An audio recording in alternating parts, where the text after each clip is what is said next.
This show is proudly brought to you by the #Me Network.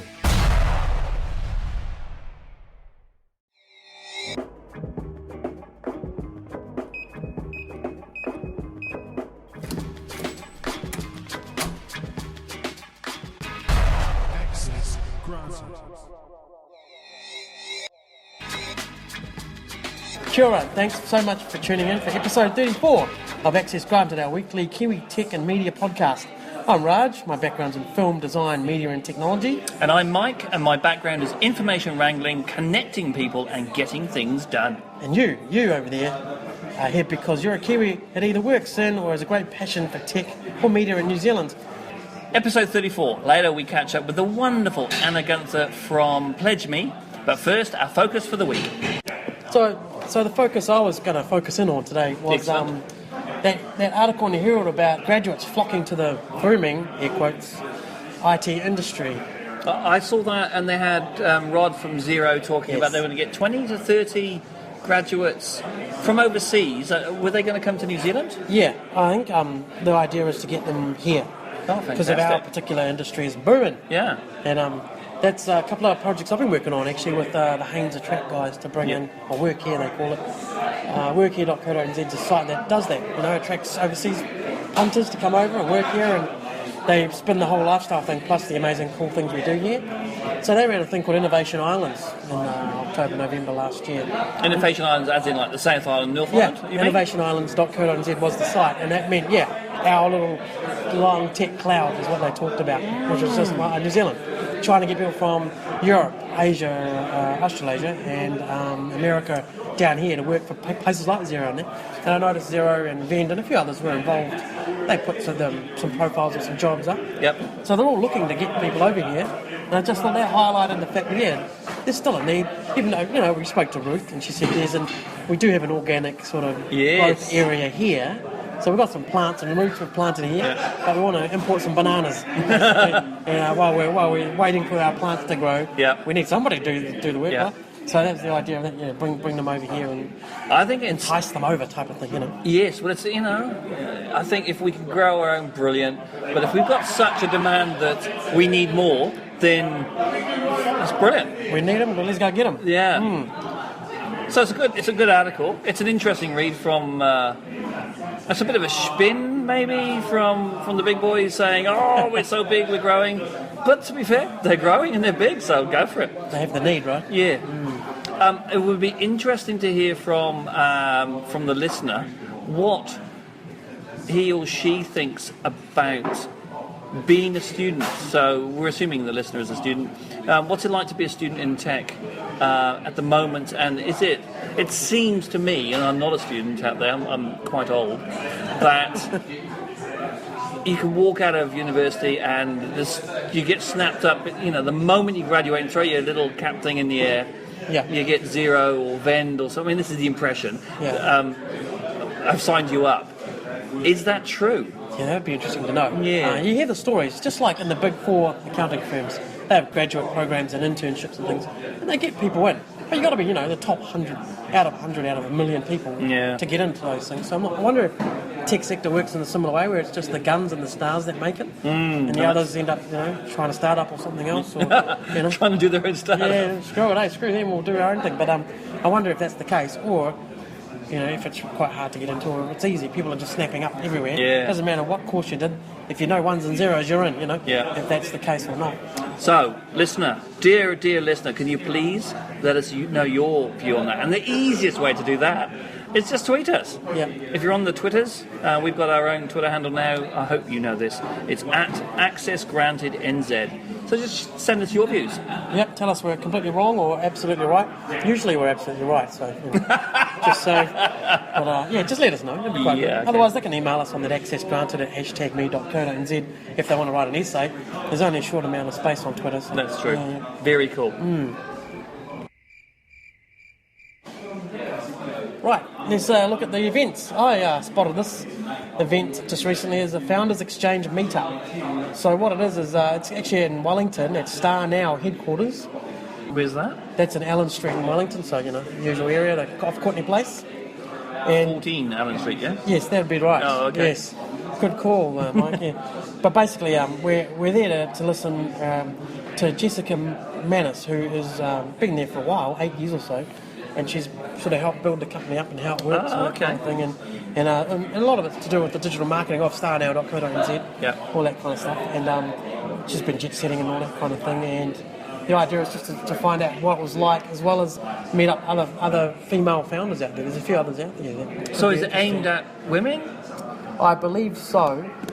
Just parts of it you could always go and just check out, hey, this is how the company's doing this and that. But basically, it is the female founders exchange, they call it. Oh, fantastic. So they'll, share ideas and talk to each other and have a little forum where they can actually connect and, So when is this? This is when is this one on? February the 25th. It's a Wednesday, about 5:30 onwards at the Star Now headquarters, which is in 14 Allen Street. Yep. In Wellington, yeah. Awesome. Yeah. So what they say on the site is that they have a pick and mix of lessons and learnings from inspiring female founders. So yeah, it could be quite interesting. Yeah. Get along, guys. And I've got one that's in a few more weeks' time. So it's about 8 weeks, I understand. It's the Open Source Open Society event. It's a 2-day event that Inspiral and Jorkle are running. One of the big things about it, of course, is it's got all the GitHub guys coming over. It's a paid event, and I'm just looking to see how much the tickets are. I don't know, but go to the site. This is jorkle.com/OSOS. There we go. $199, $200, and you get to hear. Actually, the website is opensourceopensociety.com, and you get to hear from open government people, the GitHub open government people, and open source and open society people. It's going to be an amazing event, so really get along to opensourceopensociety.com. It's going to be at the Michael Fowler Centre in Wellington on April the 16th and 17th. And it's an event that I will absolutely be at. I will be spending my money and being there. I'm just thinking, if it's open source and open society, wouldn't it be not $199? Why is that? Wouldn't it be open? Why? Just because it's open. Open means free, doesn't it? No, it doesn't. No. We'll have a discussion next week. That's right. In our focus on what open means. Nice. Right. And now into the goodness of the gold of Access Granted, which is not us talking, to be fair. It's us listening to the wonderful wisdom from our interviewees. This week we've got Anna Gunther from PledgeMe. This was a fantastic interview just 3 days after an amazing event which was held at Golding's, which we call Studio One, which was the Yeasty Boys equity funding. Those that have heard the Vaughan Rousel from Vend interview, that was just before it all happened, and in 30 minutes these guys via the PledgeMe platform raised $500,000, wasn't it? $500,000. So this was 2 days later, and Anna was coming down, and I had a wonderful chat with Anna, and we drank some beautiful Yeasty Boys beer. Enjoy the interview. So here we are. So I've finally managed to find a recording device on my phone because I'm flying solo today because poor Raj is busy.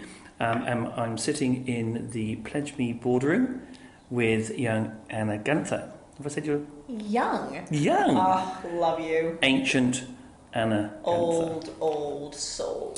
And it's been a big week for PledgeMe. Very big week. It has.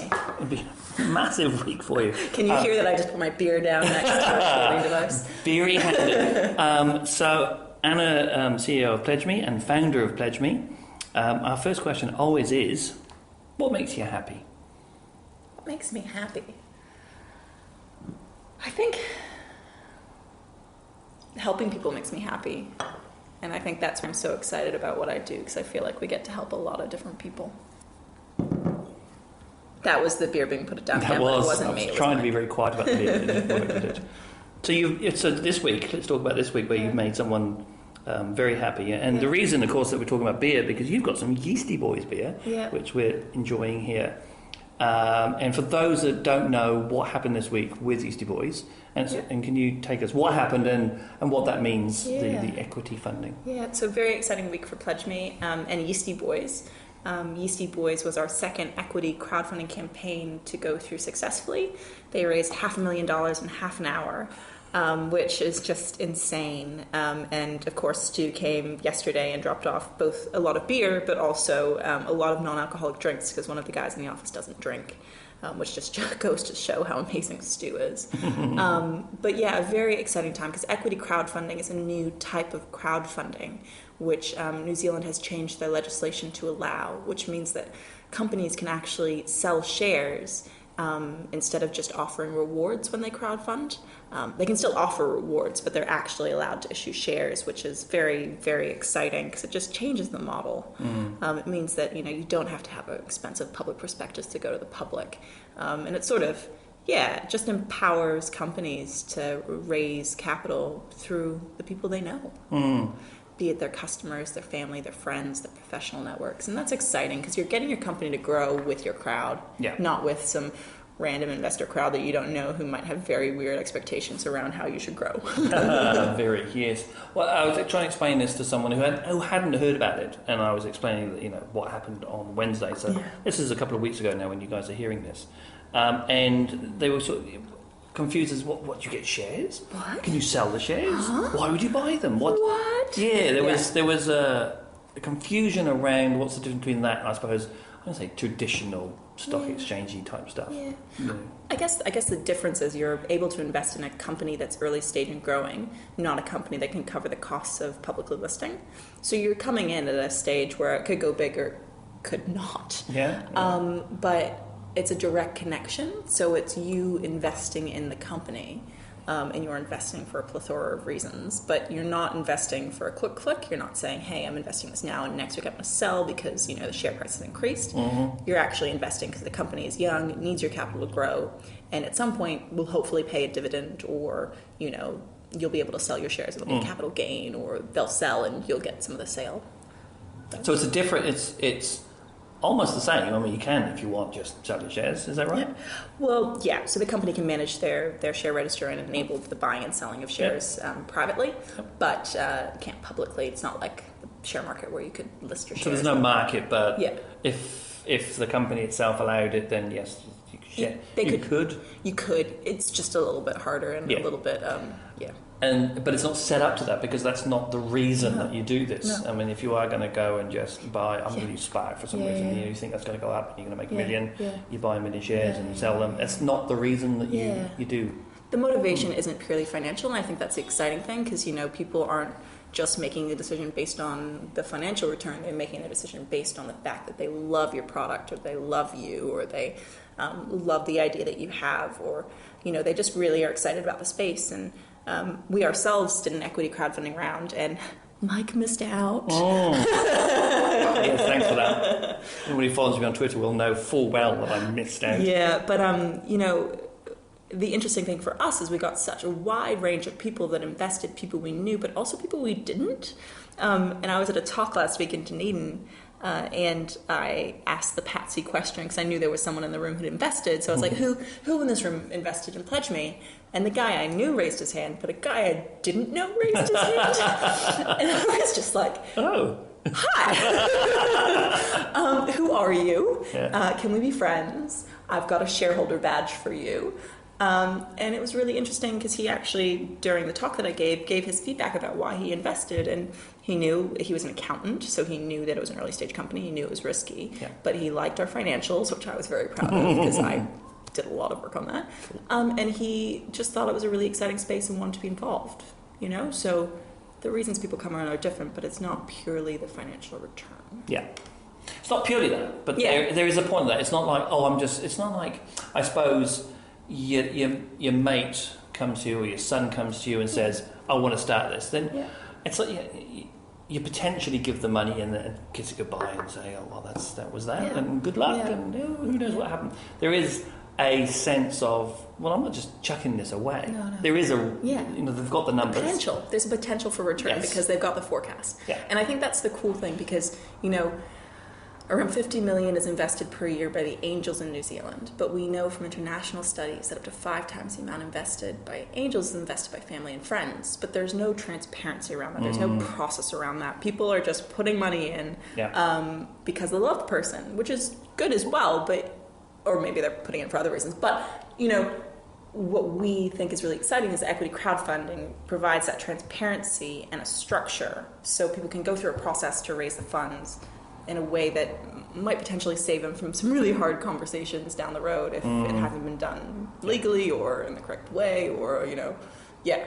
hopefully it provides a bit of structure around the family and friend deals as well as with your customers and wider growth companies. We're really excited about companies that have customers that just want to help them grow. Cool. So that's one side. I mean, if you go to PledgeMe, the pledgeme.co.nz site, there's 2 very large buttons is wrong for graphics that says, are you off to the equity stuff, please? Or are you here for the where you started, I suppose, which is projects. Yeah. So can you briefly explain what the difference is and what's a project? Yeah. So we've got project crowdfunding and equity crowdfunding. Project crowdfunding focuses, as it says, on projects. So it could be a charity, it could be a musician, it could be an artist, and they have a very set project that they want to fund, be it creating an album or publishing a book or anything like that. And they offer rewards, but it's really, we compare it and say it's sort of like you're dating your pledger. It's not a long-term thing. There's something immediate and then you're done. You get the reward and it's over. That relationship is potentially complete. Whereas the equity side is where companies sell shares and it's longer term. It's sort of like marrying your pledger. So you're there for the long term. You might break up at some point, and that's when you sell your shares and get out, but it's potentially a longer term relationship than the project side. But the project side is really exciting because that's where we came from, and we've seen everything from bionic hands through to shoemakers create projects through us. And I think the exciting thing is for us is that we think project crowdfunding and equity crowdfunding are interlinked. It's still helping Kiwis. Is that still on? Yeah, we're just yes. Yeah. I had a Raj moment then. That's okay. It's good to check these things. The first time we tried it on the phone, it didn't work. No, it stopped halfway through. Oh no! It was about halfway through, and there's a wonderful picture of Raj. It's the one and only time I've actually seen Raj lose his cool. Oh god! He was a very angry man. Oh no! And I suddenly had that moment of, where you're like, oh my god, this didn't happen to me. Is this going to happen to me? Because I've got the picture, I just think Raj made it messed up again. But this time it's you, so if you messed up, it would be really hilarious. I'd take a picture. I'd take a picture. I think, where was I? I was saying something about how I think they interrelate. So the reason I'm most excited, and I think it comes back to what makes me happy, is that we're helping Kiwis, and we think that crowdfunding helps Kiwis fund the things they care about, but Kiwis care about companies as well. So it's not just saying that the project side and the company side are completely separate because people think differently about companies than they think about projects. I mean, to a point they do, but I think that there's still enough overlap that makes it sense for us to do both. Oh. Mike is taking a drink of his beer. Update. You can have a drink of your beer. Fill yourself up, love. Glass, I mean, not just swig it straight from the bottle. Like before. Like you did at the beginning, yeah. Sorry.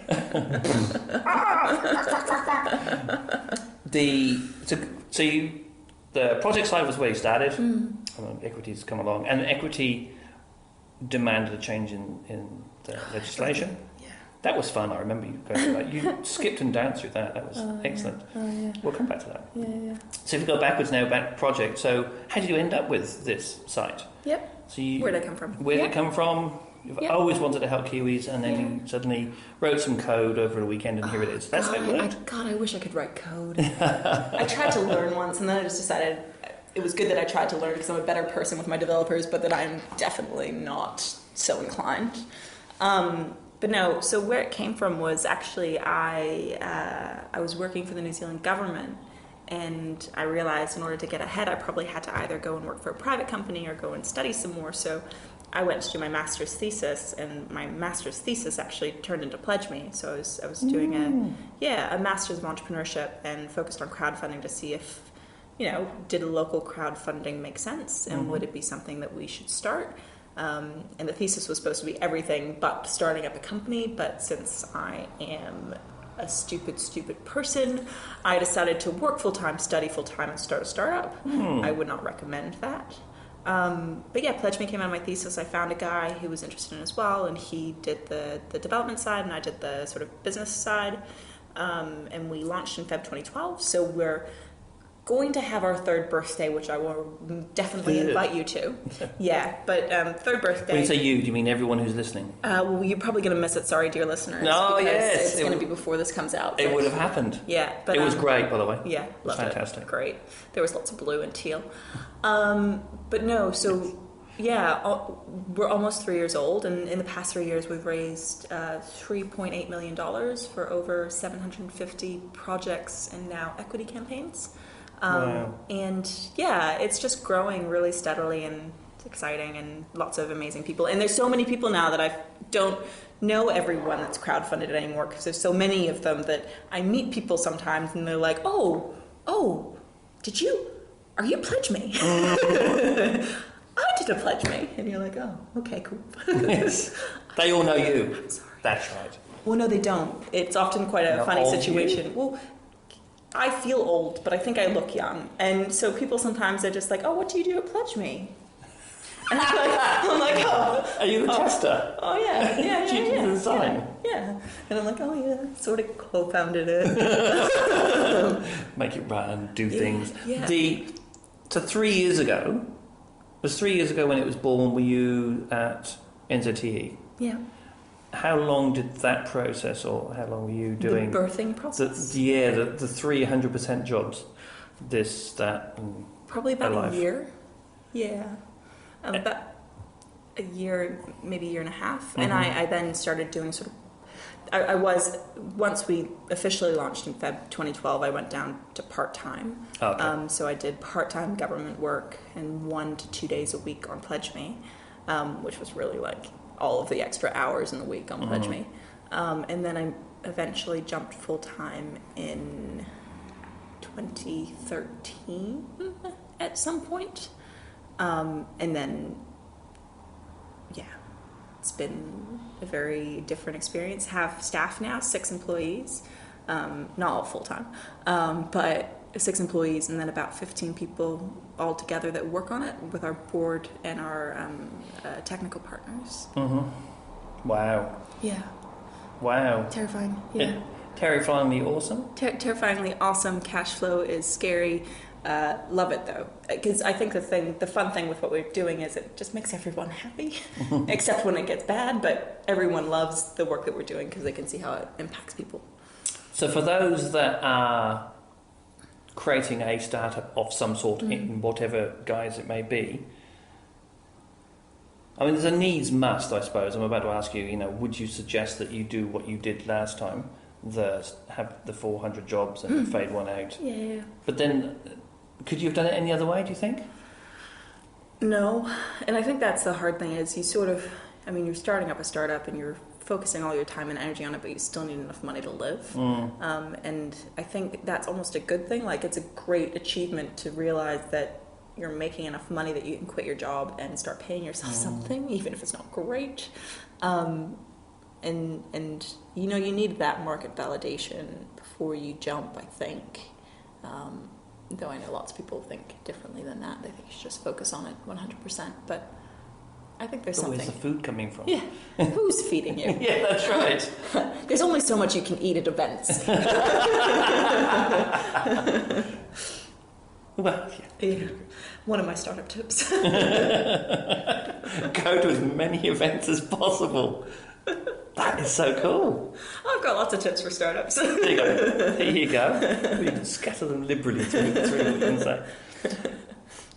And not knowing code, not being a techie, because most of the people who, the vast majority of people who listen to this are technical bent or hands deep in Windows servers inside government departments. Yeah, I'm sorry. They love it. Good. But you have, I would say not none, that's unfair, but very little. Do you want to know my extent of Yes. coding experience? So my dad is actually a software developer. So I grew up with someone who understood all of this, and I think I made an active decision as a young person not to do it at all. But when I was working in the States, I went to a course run by MIT on how to do basic HTML and CSS. So I'd like to say that I learned coding from the people that, made the internet. But that's pretty much as I know. I did do Railgirls, which is awesome, a little while ago, but I think that just reinforced that I am not a developer. But it made me a better person, so I can now talk better to my developers and be a little bit more understanding when things break. Not that I'm not understanding when things break, but just, better at figuring out what to ask our users and getting our team to ask our users. Because most of the people that we've talked with, I'm racking my brains, most, not all, that have started a technical company of some sort, and go through startups, almost all have come from the technical world. They built it themselves and sort of grew, and they grew into, I better do the business, I suppose. Whereas you've always gone, no, it's the business is the bit that I'm gonna concentrate on. Yeah, and I think that, it is a different, the product is so important, but the business side is so important as well. Yeah. And so my focus has always been the business side and just getting people in to partner with on the development side, which is a great way to do it if you can find people that want to do that until you can pay them well enough. But yeah, it is a different way of doing it, and I think it's good in some ways and bad in some ways. But we've got a really good relationship with Rabid, who are our tech partners, and they are also shareholders, and Brecken also is on our board of directors, so they're very in touch with us. But it's worked out really well because they can throw a resource at it when we need resource, but we don't need resource all the time. So interesting. Yeah. Well, I was just about to say, 5 years' time we'll come back. 5 years to be well, leave it 5 years, but I wonder how it will be. And there's nothing to say, of course, that you will have a massive IT department, because the product happens to live in the internet. Yep. But that's not what it's about. Yeah, it's what we say is it's technology enhancing community, not replacing it. So you still need a community around what you're doing in a crowd, and that's a big part of it. So education is a huge thing that we do, media, all of that, as well as the business side and money handling and all of that.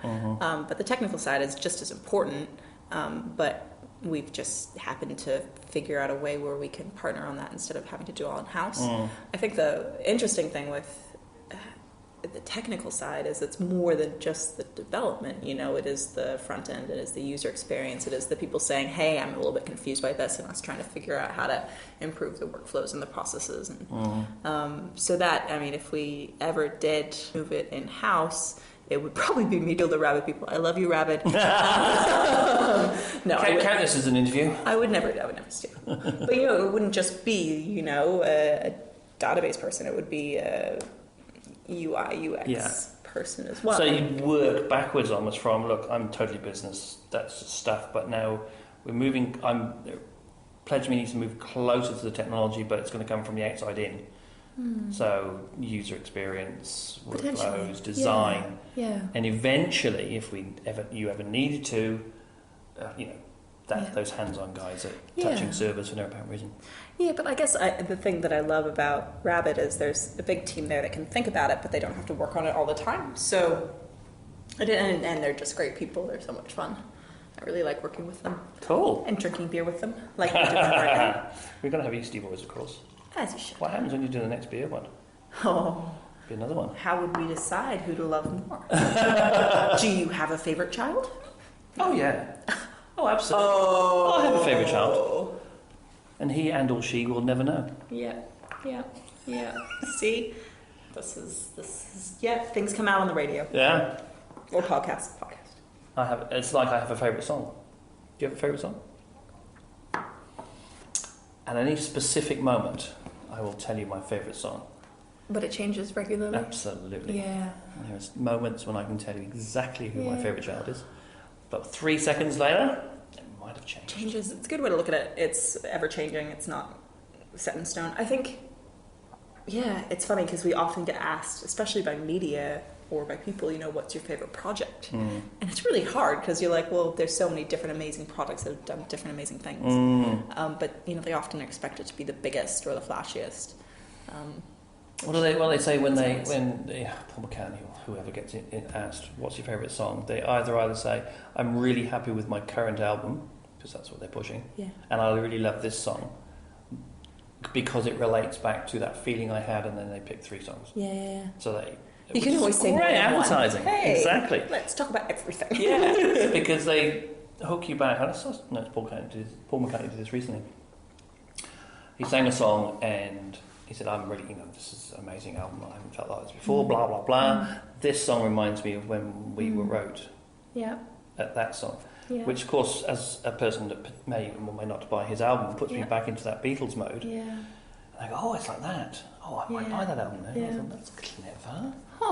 He's quite good at his self-promotion. Reference all of these things. Well, it's funny. I mean, we in our newsletter try to talk about campaigns that you're just checking. Love it. We talk about campaigns to watch and campaigns that we like at the moment, and it's current campaigns, but we also talk about our alumni and what they've done and like events that they have on or things like that. So it is constantly new stuff being shared. One of the things that I've noticed, and it's totally away from the technology, of course, is the way that, because you do a lot of speaking, a lot of talking. A lot of talking. You do. I like to call myself the show pony. You dance for a lot of people because you get asked, I would imagine. Yeah. People, your story around PledgeMe particularly, but also your story and the way you view the world around communities is one that in New Zealand resonates particularly well. And where was I going with that?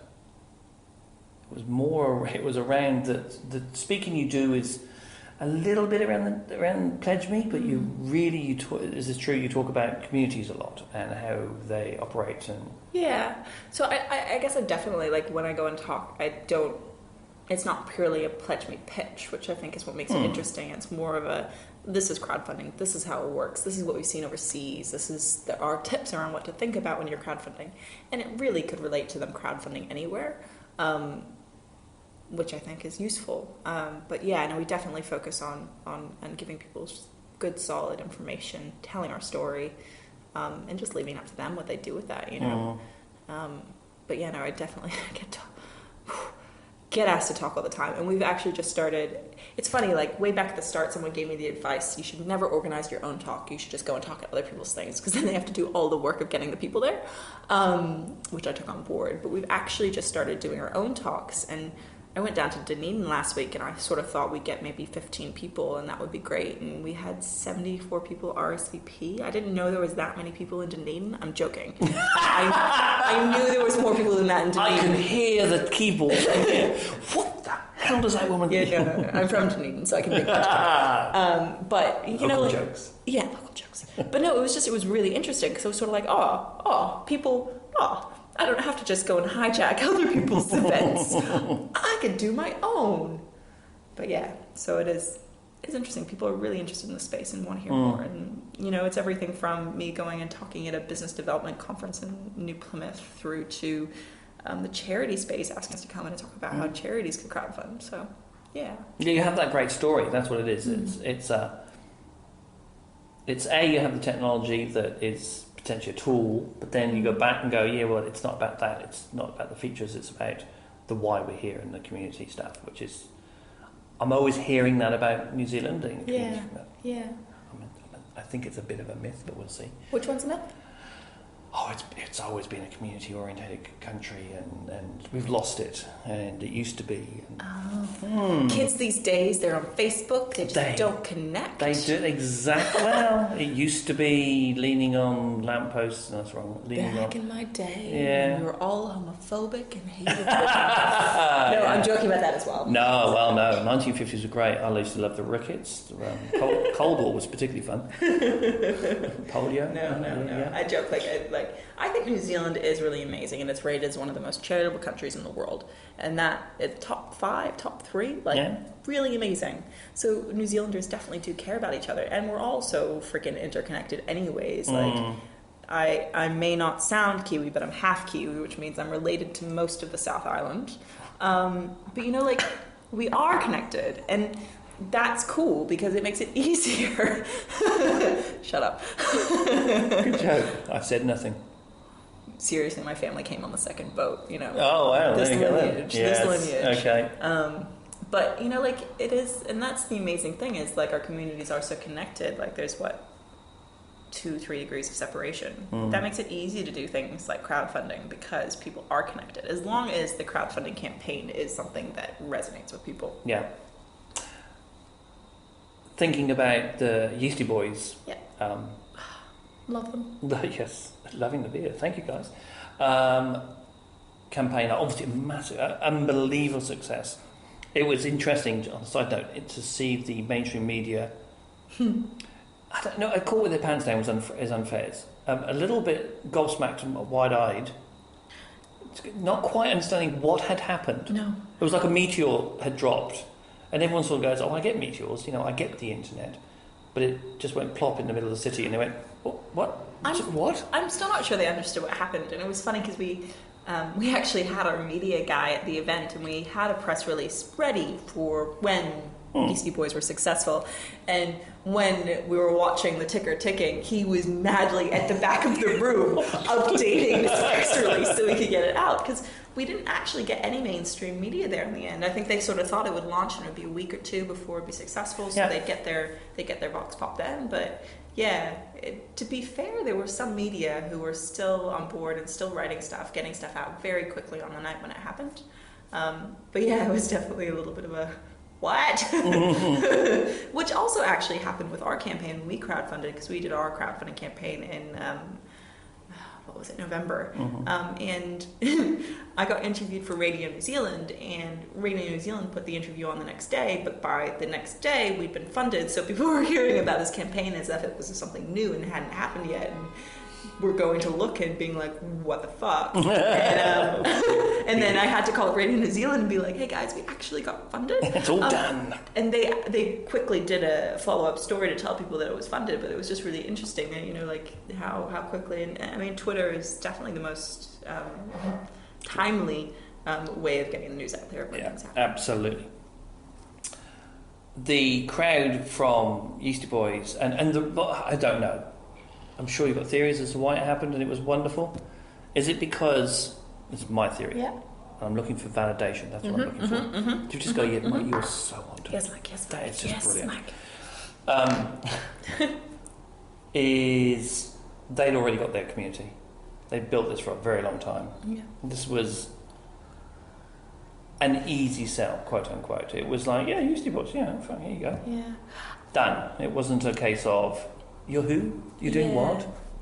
I think the really inspiring thing about Yeasty Boys is that they had been building these connections with their company for 6 years, and they had people that love what they do. And also, Yeasty Boys can be quite controversial. Like they actually like that. They like doing things quite differently, just to do it differently. So when they actually created their teaser video, they got a lot of people that liked it, and then a lot of people that hated it. But that was great because it filtered out the people that probably wouldn't be good shareholders for them from the people that actually connected with their message. So they were really great at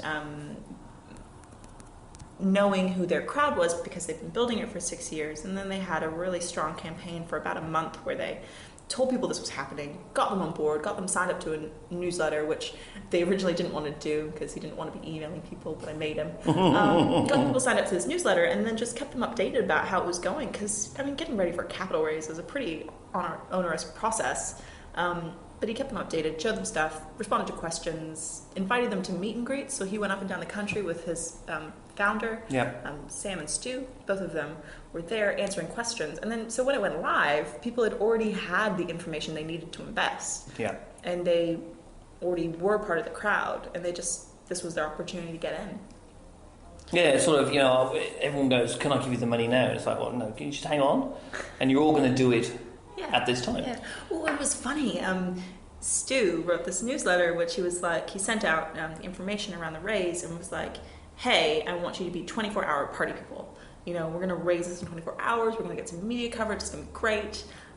Let's make this happen. He was amazed. He seriously, watching him. The poor man and Sam, their wives weren't there, who were also founders and have shares, but they didn't realize it was going to go so quick. So it's nice that you're kicking it off, and we'll see you next week when we're halfway through it. Yeah. Yes. Oh, bugger. Yeah, it was funny. I had a conversation with Stu asking if maybe he wanted to set the deadline a little closer, and he's like, no, just want to make sure, So a month is great because I'm going overseas. I'll come back, and if I need to, I'll push it. But Well, there you go. The building, the success that we all hear and the success that you're getting as well sounds like for a lot of people who haven't been along with the story, because there's a million people who just go, oh, PledgeMe, where did that come from? Yeah. I'm hearing that from my friends. PledgeMe, already? It's new to them, and it's like you've suddenly appeared. Yeah. And then it's like, it's taken a while. Well, I mean, that's always the way with a success. It's never an overnight success. It's probably a 10-year success. We're a 3-year success, but if we're a success. But yeah, it takes time, and it's hard, and it's starting a company, and you need to get the market fit, you need to get the product, you need to get the business side, you need to get the revenue model, you need to grow the team, you need to do all of the things, get the capital, as well as running a business. All this stuff that you do that no one goes, oh, I'm so glad that you made it to Friday and did this. Yeah. That's a success, and then suddenly... Yeah. It's sort of like all those little successes that people would say, oh, well done, all get suddenly heaped on you in one go when the world suddenly realises that you're there, and they go, well done. And you go, I don't even think we're there yet, but I think, it is. I love Claudia Ben's talk about the squiggly line of entrepreneurship. Life today doesn't have a clear-cut trajectory, especially when you're starting a business. So you have the highs and the lows often within a 24-hour period. And I think that is... it just makes you a very hardy, resilient person. But, at the end, hopefully it means that you're, quote-unquote, a success, or have at least done what you set out to do, which in our case is create a company that also does some good shit. Excellent. Thank you, Anna, so much. Now, for those that want to find you, where can they find you on Tinternets? On the Tinternets, we can be found on pledgeme.co.nz. As well as on Twitter at PledgeMe. If you want to find me personally, I don't know if you want to, but it's at where_is_Anna. And lots of tweeting. And you're on the Facebooks? On the Facebooks. PledgeMe, you're in all the places that people just pledge me. Just search PledgeMe. We're pretty much everywhere. Even have a blog. Hey, blog.pledgeme.co.nz. Old school. Yeah, That's the way to go. Yeah, blogging. Gotta love it. Excellent, Anna. Thank you so much. No worries. Talk to you later. Yeah, thanks. Bye. Wow, what a cool interview from Anna from PledgeMe. I mean, we've all heard about Kickstarter and Indiegogo. It's kind of cool to have a New Zealand version of our own and pull our own. And we can see some of our cool companies get involved and some of our amazing investors, from what we can see, get involved. And it's been great. So well done to Anna, and look forward to hearing from her in the future. Quick call to action for people. We obviously do our Twitter. We do the podcast. It goes out on #me on the network there, #me.co.nz. And we've also got a Facebook page now, which is facebook.com/accessgrantedpodcast, I do believe. Yes. Or accessgrantednz. Anyway. You search it, it'll come. Yeah, we've got a Facebook page for those who are on Facebook, and for the other person that's with me on Google+, we have a Google+ page as well. So go find us on all the social networks, really. Following from that, also a big shout out to those guys and girls who are following us on our new Twitter stream. Every day I see, hello, so-and-so is following us, so-and-so is following us, and it sort of gives me hope that we're getting our messages out there. Thanks. As always, don't take our jibber-jabber for all the news and gossip, and listen to the people in our interviews. They are the gold. But also follow us on #me.co.nz. And on all the social networks, look for the podcast on Twitter, Facebook and Google+, or chat with myself at NZRaj, or Mike, me at Miramar Mike. And if you're desperate to email us, You know what it is by now. Access granted at #me.co.nz. And for all the other hashtag goodness, such as the updates, prizes, news, and much, much more, go to the #me.co.nz website. Thanks for your time. See you next Tuesday with the Kiwi Tech people sharing their own stories. Ka kite anō.